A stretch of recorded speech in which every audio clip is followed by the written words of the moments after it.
uno tiene que entender que no en todo el mundo algo es delito de la misma forma. Algo muy particular, por ejemplo, en nuestro país la mera tenencia de pornografía infantil no configura un delito.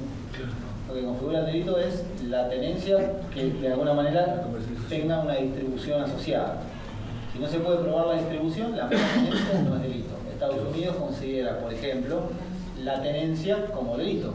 Sin irme a Estados Unidos, Chile considera la mera tenencia como delito. Entonces, este tipo de colaboraciones también se tienen que adaptar al marco legal donde se tiene que desplegar este tipo de cuestiones.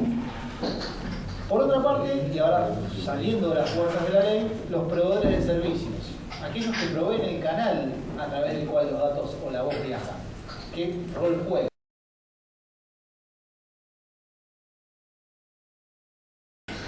Los proveedores de servicios, particularmente por mencionar algunos, canales, digamos, o servicios, mejor dicho, pueden proveer internet, telefonía de tierra, celulares, etcétera, etcétera.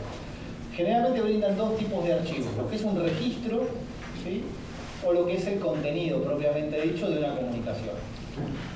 En el caso de lo que es el resguardo o la obligación legal o el marco regulatorio que pueda tener alguna de estas empresas en nuestro país es nulo. Hoy nuestro país no tiene ninguna regulación para con estas empresas y no las obliga a guardar absolutamente ningún dato. Esto quiere decir que si, por ejemplo, nos informan de que una dirección IP el 20 de agosto a las 20:35 compartió pornografía infantil y esa IP es del proveedor X, y el proveedor X podría tranquilamente responder que no guarda ningún registro de a quienes asigna la dirección IP, por lo tanto esa respuesta sería nula.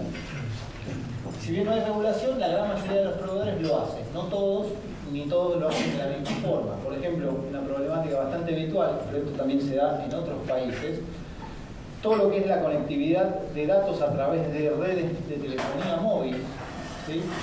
Lo que se usa es una única dirección IP que sale a internet, pero detrás de esa dirección IP hay 300.000 usuarios, 100.000 usuarios activos de manera simultánea. Por lo tanto, cuando uno pide una IP, te dicen la tenían estas 100.000 personas. No dan, por supuesto, la información de las 100.000, pero dicen no puedo dar esa información porque esa IP está asignada al mismo tiempo a múltiples personas, lo que dificulta muchísimo la investigación.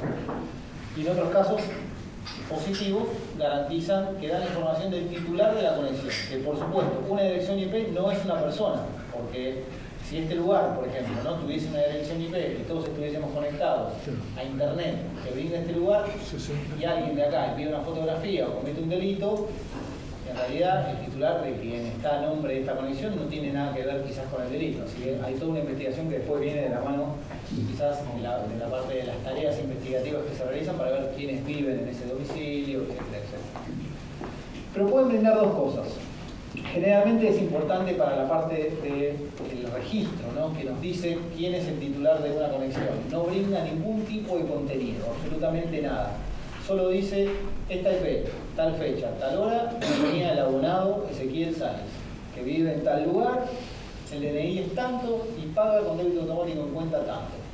Nada más, no dice qué navega, qué no navega, cuál es su mail, no dice absolutamente ningún tipo de esos datos.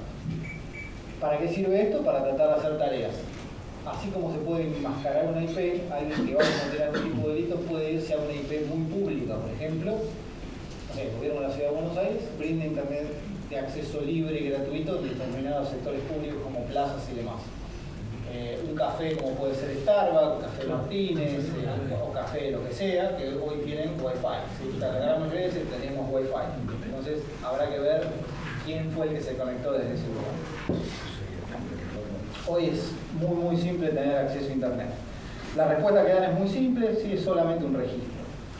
Y algo que es importante, hace algunos años, en el 2012 particularmente, juntamente con policía de provincia y demás, prefectura, bueno, la gran mayoría de las fuerzas y un juzgado federal de acá de zona sur, de Loma de Zamora, se está investigando un caso de narcotráfico muy importante asociado a Colombia, local, ¿sí?, para traslado de la droga a España, etcétera, etcétera. Es un poco la maniobra.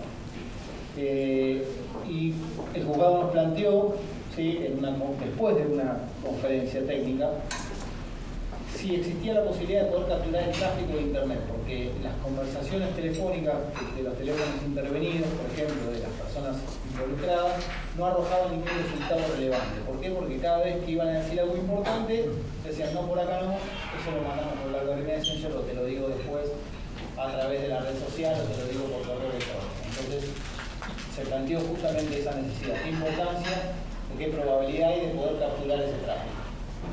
Se hizo, bueno, se escribió, se solicitó. Algunos proveedores de Internet no tuvieron la capacidad técnica para hacerlo y otros sí. Entonces se intervino la salida de Internet de esos domicilios. Nosotros, por supuesto, no, lo hizo la Secretaría de Inteligencia y esa Secretaría es la que nos facilitó a nosotros la información para poder decodificar tráfico de Internet. Fue mucho el esfuerzo y fue algo bastante interesante, fue que no había tráfico muy relevante, o sea, nadie iba a encontrar en un correo la droga está en tal lugar, ¿sí? Pero sí en el cúmulo de tráfico nos llamaba la atención algo bastante particular, ¿sí? Porque era mucho el tráfico que había de esas características y tenía que ver con un juego, ¿sí? Que había sido desarrollado para los sistemas de Apple, para los iPhone, las iPad y demás, ¿sí? Que se descargaba gratuitamente del mercado de aplicaciones y que el juego se llamaba El Cartel. ¿Sí? O sea, bastante particular.